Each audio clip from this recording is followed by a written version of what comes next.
좋을 것 같습니다. 예, 우리 시간 다 함께 일어나셔서 하나님 말씀 우리 함께 보도록 하겠습니다. 에베소서 1장 1절에서 2절 말씀입니다. 신약 성경 310페이지 에베소서 1장 1절에서 2절 말씀입니다. 우리 두 절의 말씀을 우리 다 함께 합독하도록 하겠습니다. 하나님의 뜻으로 말미암아 그리스도 예수의 사도된 바울은 에베소에 있는 성도들과 그리스도 예수 안에 있는 신실한 자들에게 편지하노니 하나님 우리 아버지와 주 예수 그리스도로부터 은혜와 평강이 너희에게 있을지어다. 아멘. 앉으시기 바랍니다. 오늘 본문의 말씀을 가지고 미치면 미친다. 우리 서로 한번 인사하겠습니다. 미치면 미친다. 미치면 미치게 됩니다. 아시다시피 굉장히 예전에 유명한 이제 책 제목이었죠. 미쳐야 미친다. 무언가 우리 하나에 미쳐야 우리가 원하는 그 목표 지점에 다다를 수가 있다. 그런 이제 언어유이죠. 미치면 미치게 된다. 세 편의 영화로도 제작된 나니아 연대기. 여러분 나디아 연대기 보신 적 있나요? 봤죠. 되게 유명한 영화니까. 20세기 영국 문학의 대표작입니다. 그리고 영문학자이자 신학자인 C.S. 루이스가 집필한 책이 바로 나니아 연대기죠. 영화 나니아 연대기 1편이 제목이 뭐죠? 사자, 마녀, 그리고 옷장. 이게 제일 유명한 이제 책이죠. 사자, 마녀, 그리고 옷장. 영화 사자, 마녀, 옷장을 보고 나면 항상 집에 있는 옷장물 한번 열어보죠. 뭐 진짜 있는가 싶어서 한번 들어가고. 그런데요. C.S. 루이스가 쓴 유일한 판타지 소설이 바로 이게 그 나니아 연대기입니다. 그 톨킨 알죠? 톨킨이랑 그 루이스랑 친구잖아요. 그 이 톨킨이 그 나니아 연대기를 보고 도전 받은 거예요. 우리끼리 막 빡친 거죠. 네가 이런 걸 써 나도 그러면 해서 썼던 게 뭐다? 반지의 제왕이에요. 그래서 이제 톨킨이 그렇게 반지의 제왕을 썼다. 그래서 굉장히 유명한 일화가 있는데요. 책은 총 그 7가지 시리즈로 이렇게 진행됩니다. 그리고 우리가 좀 전에 영화의 1편으로 제작된 그 책은 사실은 이 책의 2편입니다. 사자, 마녀, 그리고 옷장. 근데 이 2편 사자, 마녀, 그리고 옷장 이것은 타임지가 뽑은 영어로 된 소설 100편에 포함되는 굉장히 유명한 그런 책이죠. 이 내용은 그렇습니다. 2차 세계대전 중에 전쟁을 피해서 사남매가 먼 친척집에 맡기게 되어지는 거죠. 그리고 그 친척집에서 굉장히 신나게 재밌게 보다가 어느 날 마법의 그 옷장을 발견하게 되는 거죠. 그리고 그 마법의 옷장을 문을 열고 들어가니까 황홀한 세계 나니아라는 세계가 이제 펼쳐지게 되는 거죠. 그 나니아 세계는 어떻게 되어 있죠?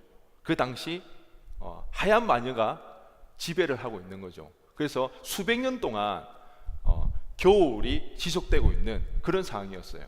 그런데 그 나니아 월드, 나니아 랜드의 그 사람들에게는 이런 소문이 돌고 있었어요. 언젠가 아슬란 아니죠? 제가 애들하고 좀 이야기를 하다 보니까 이렇습니다. 아슬란 사자가 나타나서 자신을 구원해 줄 거라는 그런 소문이 돌게 됩니다. 그런 상황에서 이 사남매가 그 나니아 세계로 들어가게 됐는데요. 그런데 이 하얀 마녀가 그 4명 중에 셋째인 에드먼드를 유혹하기 시작합니다. 그리고는 형제들을 배신하고는 자신의 수하로 만들죠. 그런데 자신의 수하로 만든 것을 끝나는 것이 아니라 결국에는 이 하얀 마녀가 누구를? 에드먼드를 죽이려고 하죠. 그때 누가 나타납니까? 아슬란이 나타나는 거죠. 아슬란이 나타나서 그 에드먼드를 구해주는데, 에드먼드를 구하기 위해서 누가? 아슬란이 대신 죽게 됩니다. 여러분 이 책 안 보신 것 같은데, 영화도 안 본 것 같고 되게 재밌어요. 그런데 사실 이 아슬란이 사실은 죽은 게 아니죠. 죽었지만 다시 살아나게 되죠. 그래서 이 아슬란과 네 남매가 힘을 합쳐서 하얀 마녀를 물리치고 이제 그 나니아 월드에서 네 남매가 왕과 여왕이 되어서 평화롭게 그 나라를 다스린다.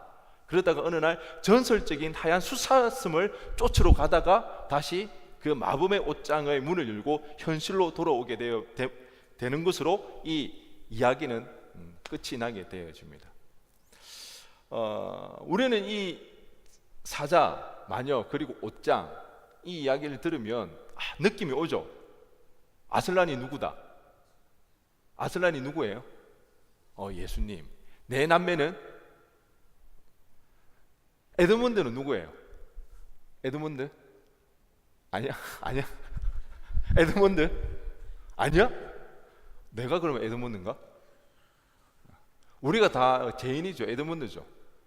우리가 죄로 인해서 그 사단의 유혹에 넘어가서 죽을 수밖에 없었지만 예수님이 우리를 위해서 십자가에 달려 돌아가심으로 우리를 구원해 주셨다는 그 이야기를 우리는 읽어낼 수가 있는 거죠. 이처럼 이 나니아 연대기는 70년이 지났지만 많은 사람들에게 좋은 판타지 소설로만 기억될 뿐만 아니라 특별히 그리스도인들에게는 신앙적인 메시지가 전해지고 있는 것이죠. 옷장을 열었을 때 남다른 또 다른 세계 나니아 랜드가 있다는 것이 세상 사람들은 단순히 그 이야기를 물어보는 거죠. 픽션? 팩션? 뭐예요? 세상 사람들은 이 나니아 이야기를 픽션이라 본다 할지라도 적어도 우리는 이 이야기를 어떻게 봐야 됩니까? 픽션을 볼 수가 없는 거죠. 왜? 그러나 에덴 동산 지금 어디에 있어? 오호, 큰일 났네 이거. 여러분, 에덴 동산 어디 있어요? 병국 에덴 동산 어디 있어? 네 마음에 있다고? 에덴 동산이 왜 네 마음에 있는데? 에덴 동산은 지구 위에 있죠. 지구상에.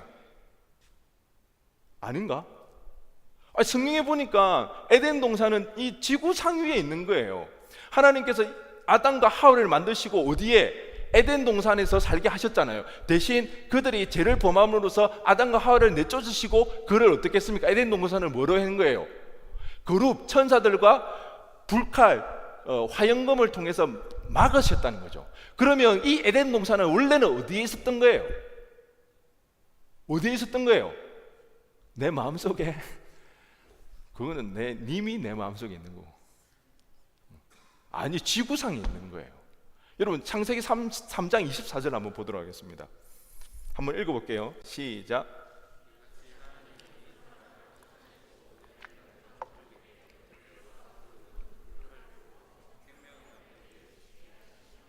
여러분, 지구상에 에덴 동산이 있는 겁니다.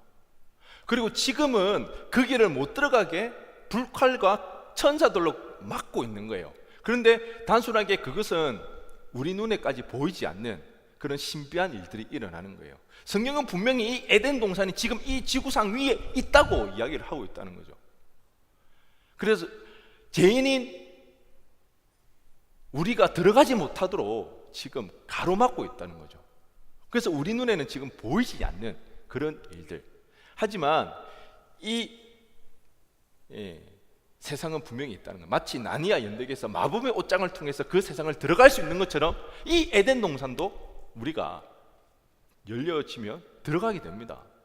사실은 그 이야기들을 지금 하고 있고, 이 C.S. 루이스는 이 나니아 연대기의 모티브를 성경에서 가져왔습니다. 성경 이야기에서 우리 눈에 보이지 않는 그 세상이 실제 한다는 그 이야기를 하고 싶었던 거예요.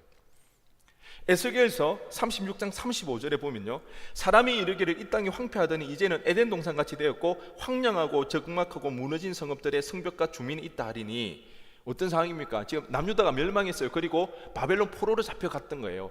이제 나라를 잃어버리고 그 땅은 황폐해졌습니다. 그때 아무 소망이 없었을 때 그 백성을 위로하는데 그 땅이 황폐한 그 땅이 어떻게 된다고요? 에덴 동산과 같아진다. 36장에 이 이야기가 나오고 37장에 무슨 이야기가 나오냐면 그 유명한 마른 뼈 환상 이야기가 나옵니다. 하나님께서 에스겔에게 말씀하시죠. 이 마른 뼈가 살아나겠느냐?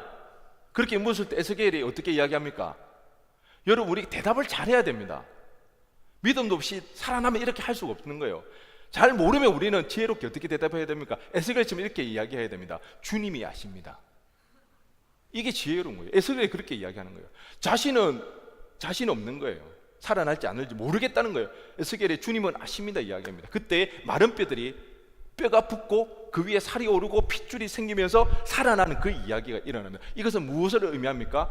에덴 동산이 살게 될 새로운 민족이 창조되어지고 부활되어지는 그 이야기를 해주고 있다는 거예요. 그러면서 이것은 단순하게 비유에 끝나는 것이 아니라 종말에 있을 그 영원한 나라가 어떻게 이야기되어지고 있는 거예요? 부활한 자들이 살 그 장소, 그곳은 바로 뭐다? 에덴 동산이라. 그런 이야기를 에스겔은 이야기해주고 있다는 것이죠. 그때 마지막 때에 우리 주님 재림에서 이 땅 가운데 영원한 나라가 펼쳐질 때, 그때가 바로 어떤 거라는 거예요? 불칼과 그룹들로 가로막혀 있던 그 에덴 동산이 이 지구상 위에 어떻게 되어지는 거예요? 열려지는 그 이야기라고. 그러기에 지금 이 지구상 위에 에덴 동산은 어딘가에는 있습니다. 어딘가에는 우리가 볼 수 없는 그곳. 그런데 이 에덴 동산이 한번 성경에 열린 적이 있습니다. 언제일까요? 언제? 예수님 다시 아직 안 왔잖아. 그 성경에 나와 있는데. 예수님 다시 재림하실 때는 이 에덴 동산이 열릴 거예요. 맞아요. 그런데 성경에 이미 에덴 동산이 조금 열린 적이 있습니다. 그게 바로 우리가 잘 아는 오순절날 마가의 다락방에서 일어났던 성령 충만한 사건들. 그때 성령 충만했을 때 그 사건이 일어나고 그 공동체에 뭐가? 가난한 사람들이 없었다. 그렇게 했어요. 이 문제는 결코 인간의 지혜로 해결할 수 없는 문제입니다. 굉장히 유명한 독일의 자유주의 신학자는 이 오순절 사건 그리고 이 유무상통함으로 가난한 자가 없었다 이 이야기를 지어낸 이야기라고 그렇게 이야기를 합니다. 왜? 사람이 살아가는 사회 속에서는 이런 공동체는 불가능하기 때문에. 우리는 만족하기가 쉽지가 않잖아요. 내가 가지고 있는 거 이거 가지고 난 이 정도만 있어 하고 없는 사람에게 내어주는 거 쉽지 않습니다. 그런 일들이 일어나더라는 것입니다. 여러분, 인류의 역사는요 언제나 지식과 계시의 대결이었습니다. 뭐라고요? 지식과 계시의 대결입니다. 인간의 지식으로 천국을 만들려고 하는 것이 바로 뭐다? 유토피아입니다.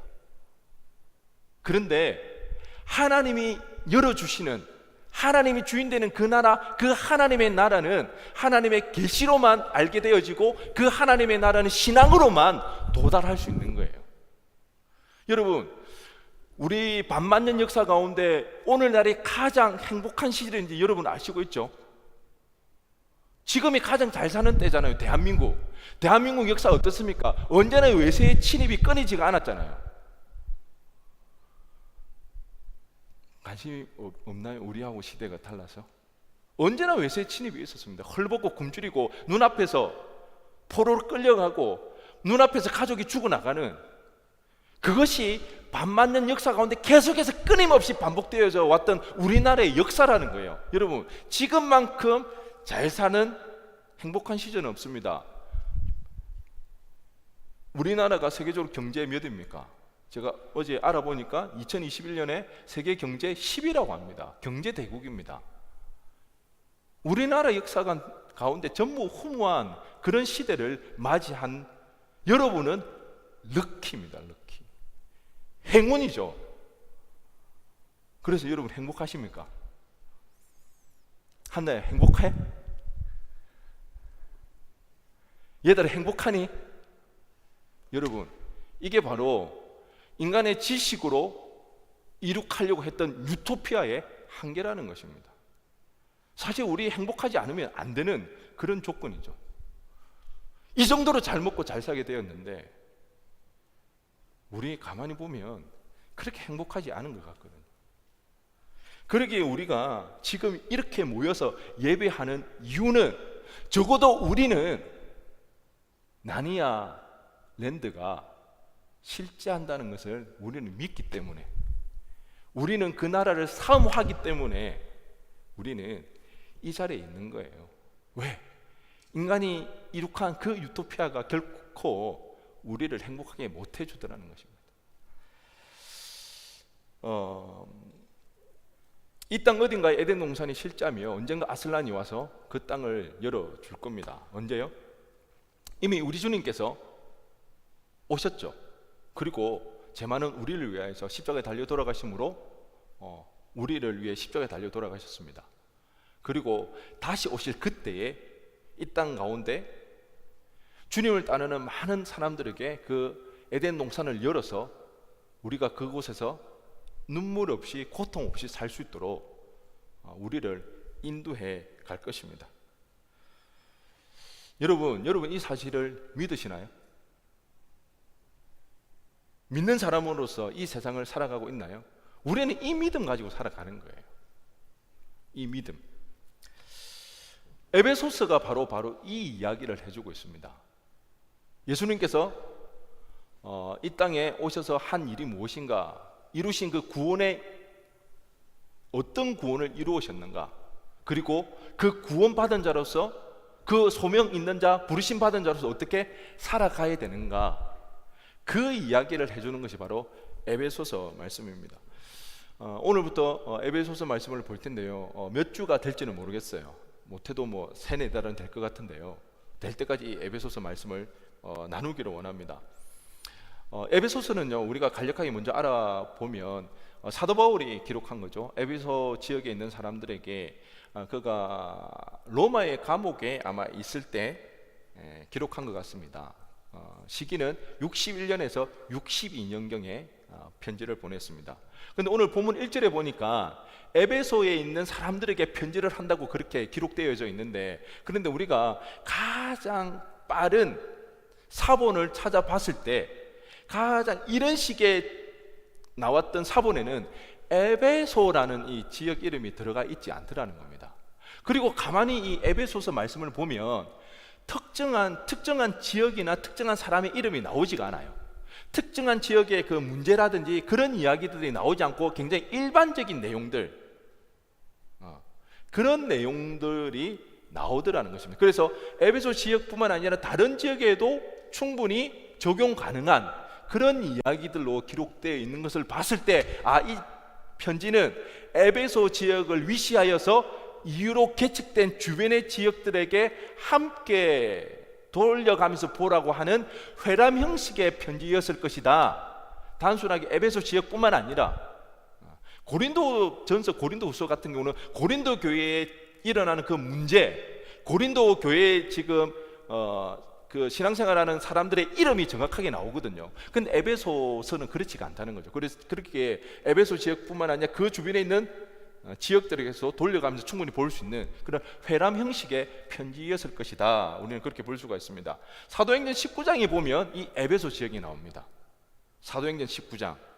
그래서 사도 바울이 이 에베소 지역에서 거의 2년 반 정도를 목회 활동을 했습니다. 당시 에베소 지역은요, 세계적으로 유명한 상업 지역이었습니다.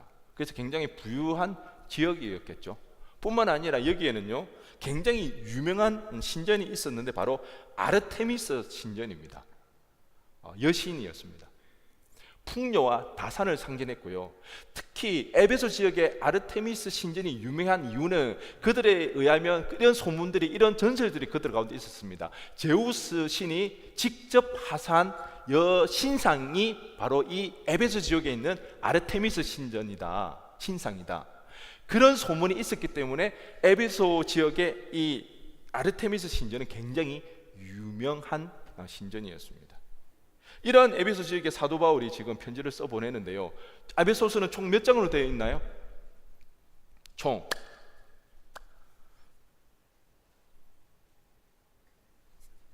6장으로 되어 있습니다. 1장부터 3장까지는 복음의 교리에 대해서 이야기하고 있습니다. 1장부터 3장까지는 복음의 교리, 4장부터 6장까지는 교회의 실천에 대해서 이야기하고 있습니다. 복음의 교리는 뭔가, 창조와 구원에 있어서 예수님이 어떠한 일을 하셨는가, 그거에 대한 내용들이 1장에서 3장에 나와 있고요, 4장에서 6장까지는 그리스도 안에서 이루어진 연합을 지키라. 그리스도 안에서 이룩한 그 연합을 지킬 것을 4장에서 6장에서는 요구하고 있는 내용들입니다. 에베소서를 통한 사도 바울의 비전은 이런 것입니다. 예수님께서 승리하셨습니다. 우주적인 승리를 하셨기 때문에 힘이 들고 어려워도 우리가 예수님을 의지하면 반드시 뭐하게 되어 있다? 승리할 수 있다. 이 땅에 신앙으로 살아갈 때에 이 땅에서 우리가 해야 할 그 연합을 반드시 이룰 수가 있다. 좀 더 나아가면 하나님의 그 나라를 우리는 이 땅에서 이루어낼 수가 있다. 이 이야기들입니다. 비록 현실이 어렵습니다. 2장에 보면 그런 이야기도 나옵니다. 공중권세 잡은 자, 사단의 그 유혹들, 방해들, 핍박들, 그런 이야기들이 나옵니다. 그래서 우리가 이 땅 가운데 믿음을 지키면서 우리에게 주어진 그 사명을 따라 살아가는 식 때로는 힘이 들고 어렵다 할지라도 하나님의 계획, 예수 그리스도를 통한 그 구원의 역사, 이미 주님께서는 십자가에 죽으시고 부활하심으로써 사단의 권세를 깨뜨리셨기 때문에 그 그리스도 안에서는 그 예수님의 그 부활 승리는 우주적인 승리라는 거죠. 이 우주적인 승리로 인해서 연합, 하나됨을 이룰 수가 있다는 거죠. 그러기에 구원함을 받은 사람들에게는 수행해야 할 역할이 있다, 소명이 있다, 부르심이 있다. 그건 뭐냐? 천상의 모임을 지상에서 보여주는 겁니다. 하늘나라에 있는 그 모습들을 우리는 이 땅에서, 우리 교회에서, 이 공동체에서 연합함으로 우리는 보여줘야 한다는 것입니다. 근데 여러분, 제가 지금 이 이야기를 하는 내용들이 여러분들에게 얼마나 와 닿습니까? 예수님의 우주적인 승리로 예수님 안에서 우리가 통일이 된다고 해요. 그래서 우리는 연합할 수가 있고, 우리의 역할은 교회로서 주님의 몸된 교회를 이루는 것은 그리스도 안에서 연합하는 것, 하나 되는 것, 이것이 바로 천상의 모습을 이 땅 지상 가운데 이루는 모습이라는 겁니다. 여러분, 이 말이 여러분 이해가 되시나요? 마음에 와닿나요? 여러분의 가슴을 뛰게 하나요? 여러분의 삶의 비전이 되시나요? 제가 말씀을 준비하면서 그리고 묵상을 할 때 과연 이 말씀이, 이 설교 내용이 우리 청년들에게 얼마나 와닿을까? 얼마나 청년들의 가슴을 뛰게 만들까? 이것이 얼마나 그들의 삶의 비전이 될까? 이런 고민을 하게 되었습니다. 사실 저도 에베소서를 읽을 때에 처음에는 그랬습니다. 우주적인 예수님의 승리, 그 안에서 이루어지는 통일, 이 말이 그렇게 와닿지가 않았습니다. 막연하게만 느껴졌습니다. 그런데 저는 그렇게 생각합니다. 저의 역할은, 그리고 여러분이 해야 할 일은 무엇인가? 우리는 끊임없이 말씀을 가까이 해야 합니다.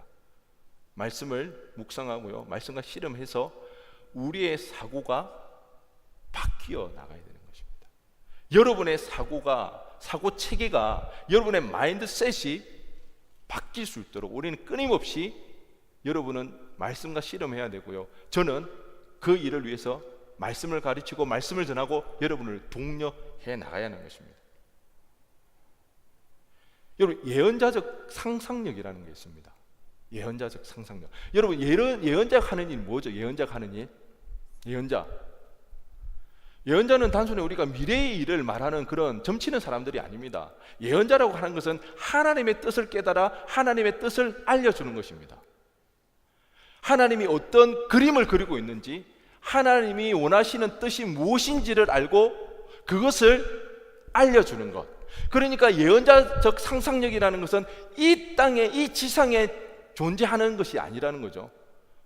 하나님이 알려주지 않으면, 하나님이 가르쳐주지 않으면 우리 내부에서는 상상해낼 수 없고 우리로서는 만들어낼 수 없는 그 이야기들.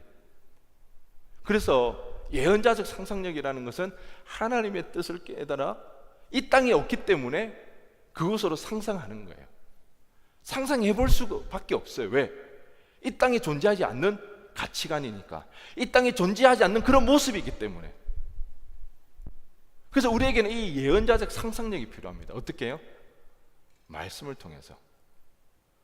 말씀을 볼 때에 우리가 한 번도 생각해 보지 못했던 그런 가치관들, 그런 모습들이 성경에 나옵니다. 그리고 그 말씀 가지고 우리는 실험을 하는 거예요. 한번 지켜보려고. 그렇게 말씀을 묵상하게 되어집니다. 그런데 그 말씀을 통해서 하나님의 나라를 상상할 때 일어나는 일들이 있더라는 거죠.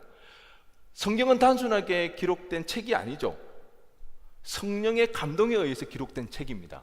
그러기에 그 말씀을 우리가 계속해서 붙잡고 묵상하며 나갈 때 우리 마음 가운데 뭔지 알 수 없는 뜨거운 것이 올라오더라는 것입니다. 성령의 감동이 있죠. 그럴 때 우리는 알 수 있게 되고 경험하게 되고 보이는 게 뭐냐면 진짜로 실제하는 그 하나님의 나라를 우리는 경험할 수가 있더라는 거죠. 이런 예언자적 상상력, 하나님의 말씀을 가지고 그 나라를 우리는 꿈꿔봐야 되는 것입니다. 상상해봐야 되는 거죠. 그럴 때 우리는 내가 여태까지 배우지 않았고 경험하지 않았고 보지 못했던 그런 세상이 있구나, 꿈을 꾸게 됩니다. 소망하게 되어집니다. 그것으로 우리의 가슴이 뜨거워지기 시작하는 거죠. 그런데 이 일이 한 번만에 되어지지는 않습니다. 한 번 뜨거워졌다고 해서 그 이후로 계속해서 뜨거워지냐? 아니요. 분명히 제가 이야기하는데 그런 경험이 있고 난 이후에 반드시 여러분은 의심하게 되어집니다. 불안해지기 시작합니다. 그 하나님의 나라를 꿈꾸며 나아갈 때 여러분은 반드시 실망하게 되어지고 낙심하게 되어진다는 거죠. 그런데 그것으로 끝나지 않습니다. 다시 소망하게 되어집니다. 이런 일들이 우리 가운데 반복해서 일어나야 됩니다. 하나님 나라가 그렇게 여러분 만만치가 않습니다. 쉽게 이해할 수 있는 그런 하나님 나라 세상이 아닙니다. 왜요? 보이지 않는 세상이니까. 여러분, 제가 지금 하나님의 나라에 대해서 이렇게 열을 내면서 이야기를 하잖아요. 중요하다, 그런 세상이 있다. 제가 저 사각지대에 있는 친구들 앉아 올리고 이렇게 돌아다니면서 소리를 질러가면서 저에게는 설교를 준비할 때 늘 그런 저 사각지대에 있는 친구들이 늘 제 머리를 주변에 항상 염두에 두고 있습니다. 그런데 의외로 등잔 빛이 어두워가지고.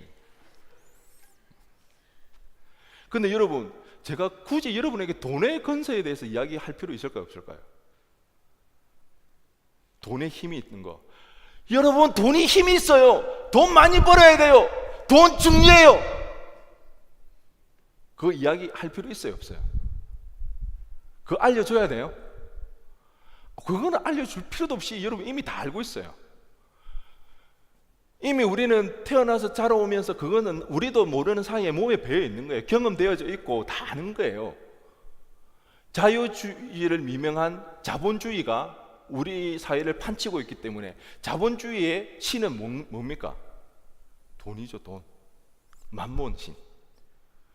돈이 얼마나 힘이 있는지, 얼마나 그게 있으면 좋은지, 얼마나 우리 가슴을 짜릿하게 만들어주고 우리를 편안하게 만드는지, 그거는 굳이 이야기 안 하고 설명하지 않아도 우리는 이미 다 알고 있다는 거예요. 근데 하나님 나라는 어떨까요? 상상을 해야 됩니다. 그것도 공부해서, 배워서 상상을 해야 그나마 조금 보여지게 하는데요. 근데 그 나라를 우리가 이 땅에서 이루어간다, 만들어간다? 절대 쉽지 않습니다. 한 번에 되어지지 않습니다. 우리는 그저 쉽고 편하고 우리의 욕구를 자극하고 우리의 마음을 편안하게 하는 만문신이 좋은 거예요. 만문신이. 그 전쟁이 있다는 거예요. 에베소서가 그 이야기합니다. 공중권세 잡은 자들, 우리의 마음을 사로잡았다는 거예요. 하나님을 알지 못하는 그런 세대. 그러기에 우리 모두는 그런 상태에 빠져 있기 때문에 하나님 나라를 상상해야 됩니다. 경험해야 됩니다. 저는 여러분들이 청년의 때에 꼭 기억했으면 하는 게 있습니다. 청년의 때. 그 뭐냐? 열매는 반드시 맺힌다는 겁니다. 한번 따라해 볼까요? 열매는 반드시 맺힌다. 여러분 이거 다 아시나요? 뭐 초등학생도 아니고 유치부도 아니고 열매는 다 맺힌다. 반드시 맺힌다. 제가 아냐고 물어보는 게 어리석은 질문일 수도 있는데요. 근데 잘 모르는 것 같아요. 열매가 반드시 맺힌다면 중도에 포기하면 돼요, 안 돼요? 안 되죠. 우리 잘 모르는 것 같아요. 성공한 사람들의 스토리를 우리는 들을 때 그 사람들의 그 역경과 고난을 우리는 들어요. 아 그래 참고 이겨내면서 반드시 이렇게 됐지 하는데 막상 나한테 어려움이 오면 우리는 어떻게 해요? 아 아닌가 보다, 잘못됐나 보다, 우리는 포기해 버린다는 거예요. 근데 여러분 오래 걸릴 수는 있어요. 더디 될 수는 있어요. 그런데 여러분 청년의 때 반드시 좀 기억했으면 좋겠습니다. 여러분 청년의 때는 과실을 열매를 따먹는 그런 시기가 아니에요. 여러분은 지금 심고 물 주고 지금은 자라나게 하는 그런 시기라는 거예요. 그런데 마음이 너무 급한 나머지 자꾸 열매를 따먹으려고 하는 그 마음에 이건 아닌가? 여기에는 더 이상 열매가 없을까? 조금 힘들고 어려우면 그냥 포기해버리는 거죠. 청년의 때는 열매를 맺을 때가 아닙니다. 청년의 때는 계속해서 심는 때예요. 그 일에 대해서 우리가 집중해서 끊임없이 해나갈 때에 반드시 열매. 여러분 정말 여러분 아비와 같은 심정으로 제가 여러분들에게 이야기하는 겁니다. 꼭 기억했으면 좋겠어요. 인생의 열매는 반드시 맺히게 되어 있습니다. 이걸 한번 경험해 보면요, 여러분 쉽게 포기하게 되지 않습니다. 아무리 힘들고 어려워도. 여러분 뭐든지 쉽게 체득되는 건 없습니다.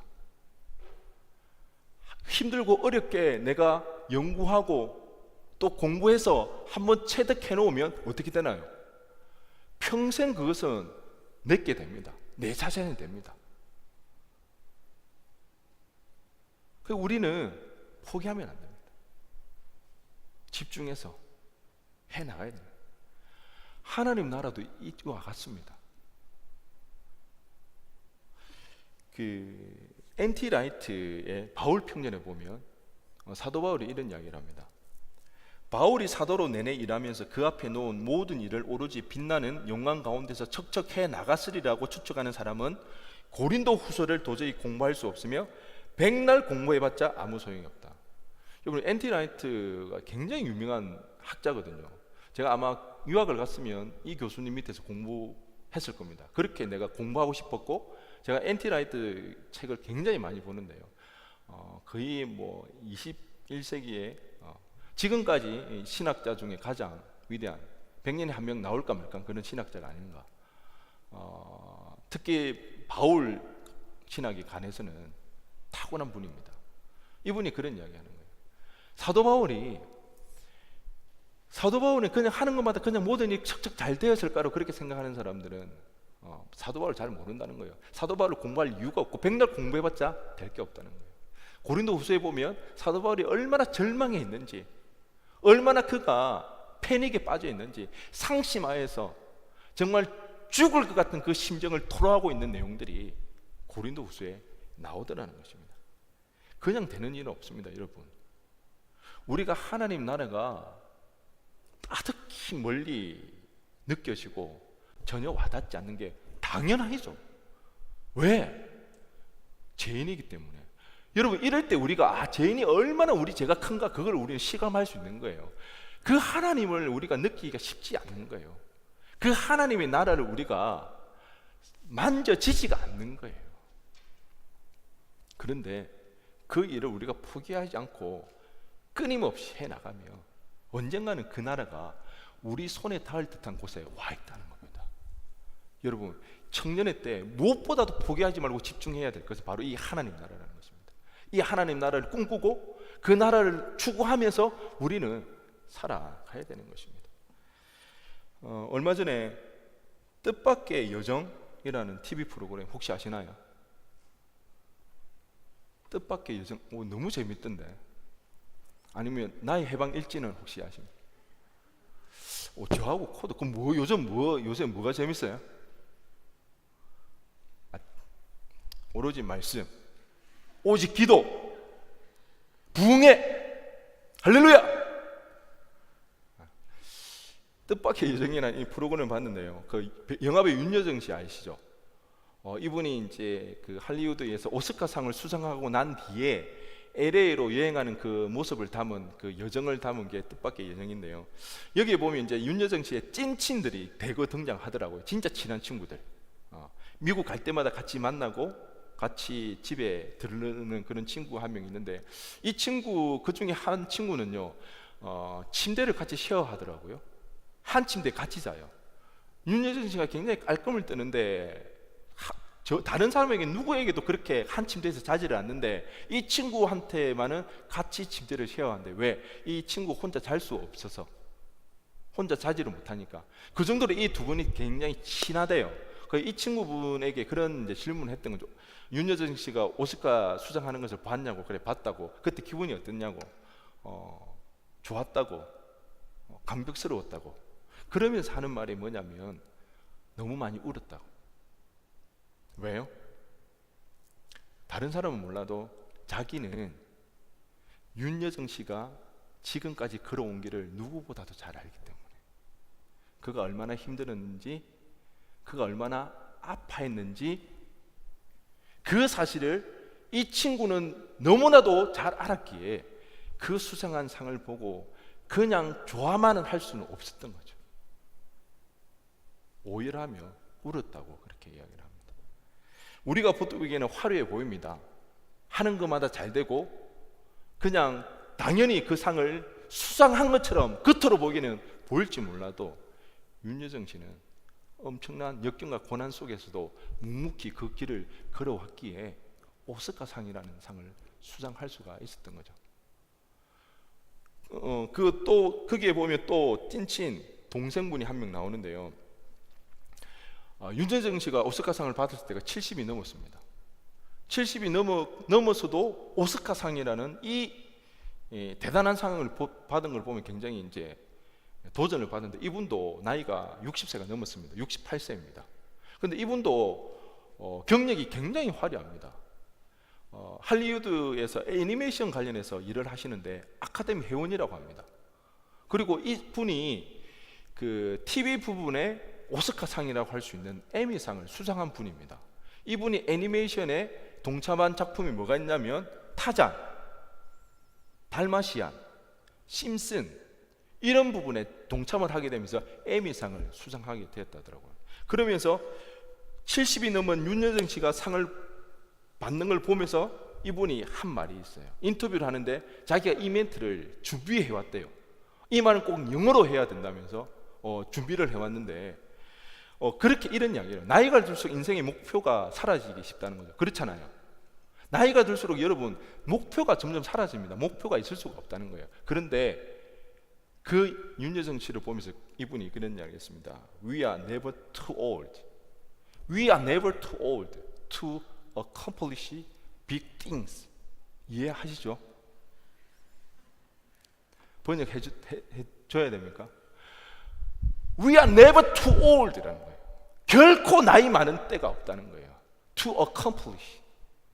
뭔가를 이루기 위해 결코 나이 많은 때는 없다. 왜? 70이 넘어서도 오스카상을 받은 윤여정 씨를 보면서 자기도 꿈이 생겼다는 거예요. 목표가 생겼다는 거예요. 이분의 목표는 뭐냐? 꿈은 뭐냐? 자기가 영화를 제작하는 거예요. 제작하고 싶다는 거예요. 애니메이션을 제작하고 싶대요. 아이들에게 꿈과 희망을 줄 수 있는 그런 애니메이션을. We are never too old to accomplish big things.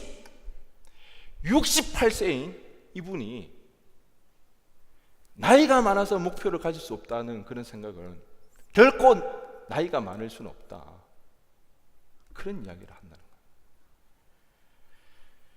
여러분, 68세에 되도록 목표를 세우고 꿈을 꿀 수 있는 이유, 70이 넘어서도 오스카상을 받을 수 있는 이유가 어디에 있을까요? 그 이유가 어디에 있습니까?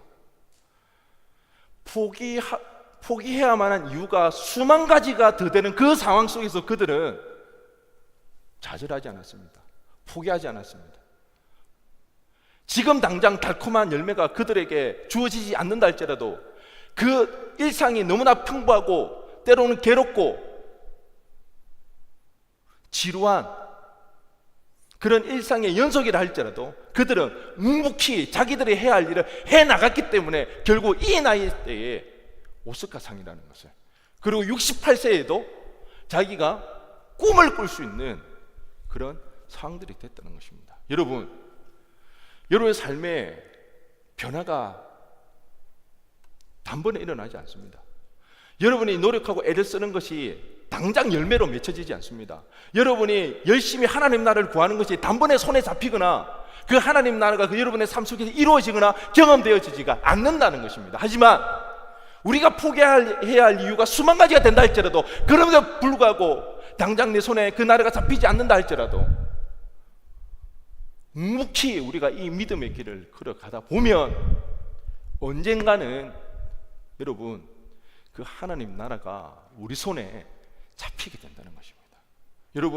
여러분 꿈을 위해서도 그 열매를 맺기 위하여서 열심히 살아가야 되겠지만 우리는 무엇보다 이 하나님 나라 잘 와닿지 않고 이해되어지지 않고, 그렇지만 우리는 이 하나님 나라 포기하지 않냐고 예배를 드리고 말씀을 연구하며 기도하며 그렇게 하나님 앞에서 하나님 나라를 이루기 위하여 하나님의 뜻을 깨닫기 위하여서 몸부림치며 나아갈 때 우리는 그 나라를 경험하게 되어지고 무엇보다 그 나라에 대한 꿈을 꿀 수 있는 그런 자들이 될 수가 있다는 것입니다.